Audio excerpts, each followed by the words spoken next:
So first, let me review the government of the Roman Republic. This is the Republic right here. So you have the Senate, and they're your group of 100 plus officials, and they govern foreign affairs. You have the consuls, and there's 2 consuls. And every month they switch off on who gets to lead the republic, and they can lead the army, and they're like the prime minister or the president. And then there is the plebeian council, and also other there's other councils as well, but the plebeian council is the most important one. And the plebeians, plebeian, it means like the common people. It's the common people class, and as opposed to the patricians, or not being a citizen at all, being a slave or something. So let me start in 134 BC with the Gracchi brothers. They play to the plebeians, the plebeians have recently lost some land, and they're playing to the plebeians to get votes. And eventually the Senate doesn't like that because they think they're getting too much power. And the Senate, they kind of incite a mob to kill both of them. And this is between 134 and 123 BC. And the reason why this is important is because it creates 2 groups, the Optimates and the Populares. Now the Populares are the Gracchi brothers. They're the ones that play to the plebeians. The Optimates are the people who are in favor of the Senate having more power than not, and they're kind of against people using the masses to gain power, and they're afraid that these people could get too powerful. So let's skip down to Marius. Marius was a Roman general who kind of won a lot of wars for Rome and helped them expand and defend their borders. He passed a lot of reforms that increased the strength of the army, but also made the army loyal to the generals rather than to the Senate or to the Republic. And he had a up-and-coming general named Sulla under him, and they fought in these wars and took over North Africa and whatever.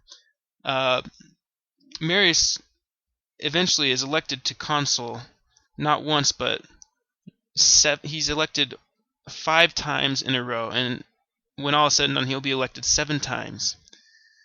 Anyways, jump to 88 BC. Rome had just finished a war called the Social War between some of the outskirts of the empire were kind of seceding.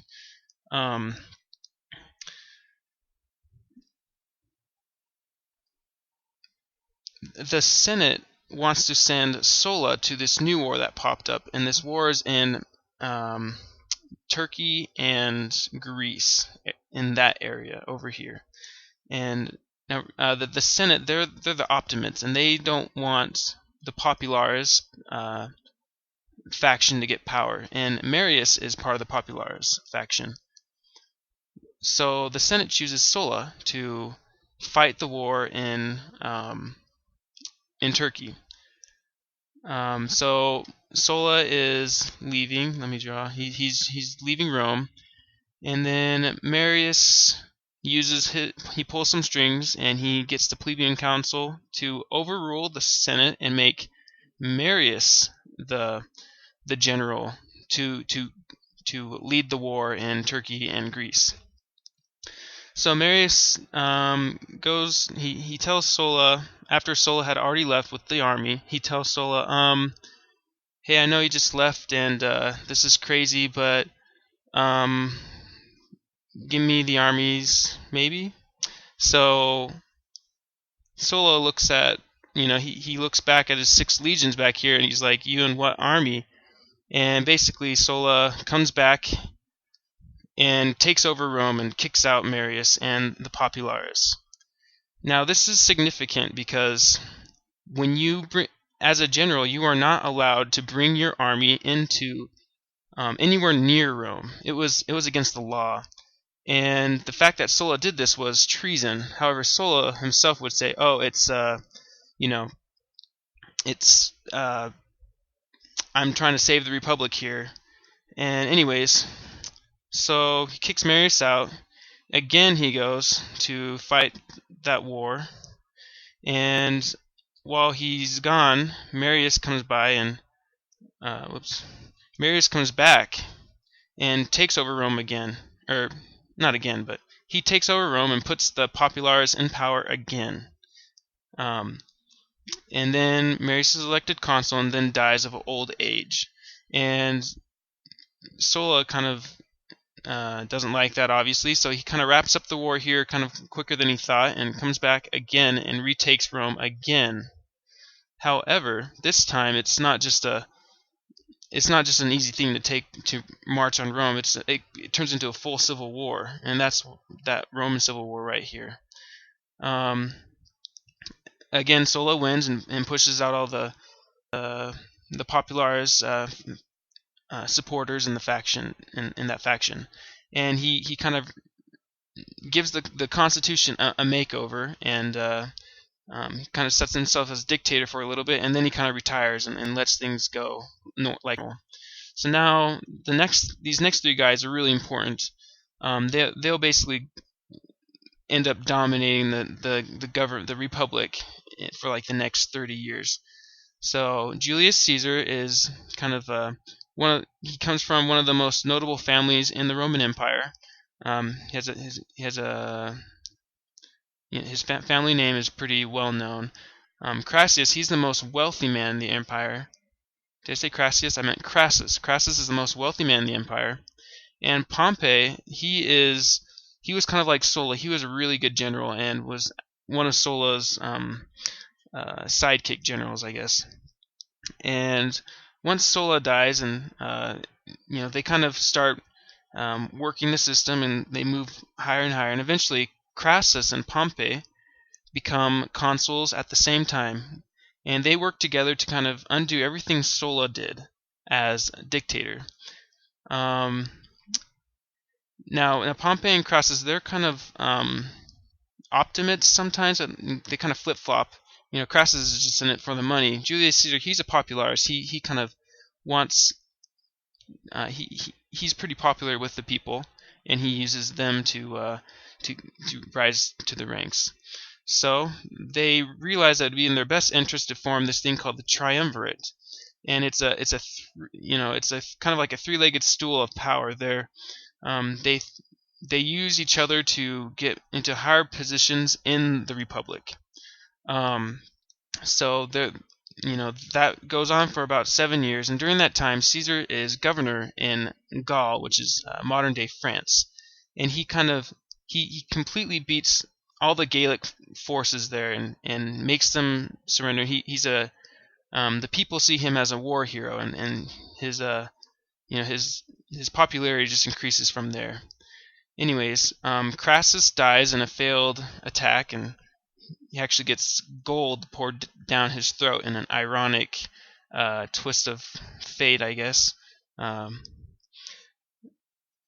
Then Pompey, remember, he is an optimate, and so the Senate decides to side with Pompey, and Pompey's in Rome, and Julius Caesar, remember, he's in Gaul. So this is Gaul, and that's what Julius Caesar kind of conquered, and so he's up there, and Pompey's down here.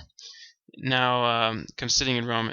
So the Senate and Pompey tell Caesar that his governorship of Gaul is up, and it's time for him to come back now. And Caesar doesn't want to do that because he'll basically be vulnerable. Once he gives up the governorship, anyone can prosecute him, and they could possibly accuse him of some illegal things. So he doesn't want to give up his army and his governorship. And they kind of get mad at each other, and eventually they say, if you don't give it up, you're going to be a traitor, and we're gonna kind of hunt you down. And so he has a choice to make. He can either, submit and turn kind of relinquish his control over the as governor and over his armies, or he can cross the Rubicon. The Rubicon is a river, and this is kind of the boundary. This is once you cross this, you're declaring. If you're a general and you have an army and you cross the Rubicon, you're declaring war, and that's an act of treason. So he doesn't really have any other choice, and kind of has to, because who knows, maybe Pompey will take over the government. So he crosses the Rubicon and marches on Rome. Pompey and the Senate, they actually didn't really plan on actually keeping Rome, and they just left. They weren't really prepared to fight a war anyways. So Caesar takes Rome, and from there Caesar fights. There's a civil war that happens, and Caesar, basically beats all the optimists and Pompey is eventually killed, and he defeats all his enemies and comes back to Rome, and of course the people love him, and he is a hero. He kind of is in an influential position in the government, but he's not an emperor or a king or anything like that. He's just kind of this really influential guy, and he's kind of sitting around the Senate when one day the senators conspire and against him and kill him. They assassinate him and stab him, like 20 times or something. Anyways, that's in 44 BC, and after that there's a huge gap in power. And Caesar's lawful heir, the one is his nephew, Octavian. Mark Antony is also he was one of Caesar's most trusted generals, and helped him, beat Pompey, and so he's vying for power as well. And then Lepidus is another general that's vying for power, and these three form a second triumvirate. And unlike the first, this one is actually official, and it's not a behind the scenes thing. And they rule. They're the ultimate power in Rome for the next 10 years, even more powerful than the consuls. Eventually, Octavian is able to find some kind of a good reason, some excuse to basically kick Lepidus out of the triumvirate, and then there's just these two left, Octavian and Mark Antony. And Octavian uses the fact that Mark Antony is living in Egypt with an Egyptian woman named Cleopatra, kind of uses that as propaganda against Mark Antony. And uses it as propaganda for the Roman people. He gets the Roman people on his side, and eventually he's able to get the Roman people, get the Senate and everyone to declare war on Egypt and Mark Antony. And basically, that was important because Octavian didn't want a civil war to happen. He wanted a war to happen with someone else, obviously for to help. So it doesn't look like a civil war. So well, you understand what I'm talking about. So Octavian, pursues Mark Antony and fights them in Egypt and other places, and eventually, in 31 BC, he beats Antony, and Antony and Cleopatra, they commit suicide. And then a couple years later, Octavian here is eventually renamed Caesar Augustus, meaning Caesar the Great, or the greatest Caesar. And even though officially he won't be emperor, he is basically the first emperor, and that marks the end of the Roman Republic and the start of the Roman Empire.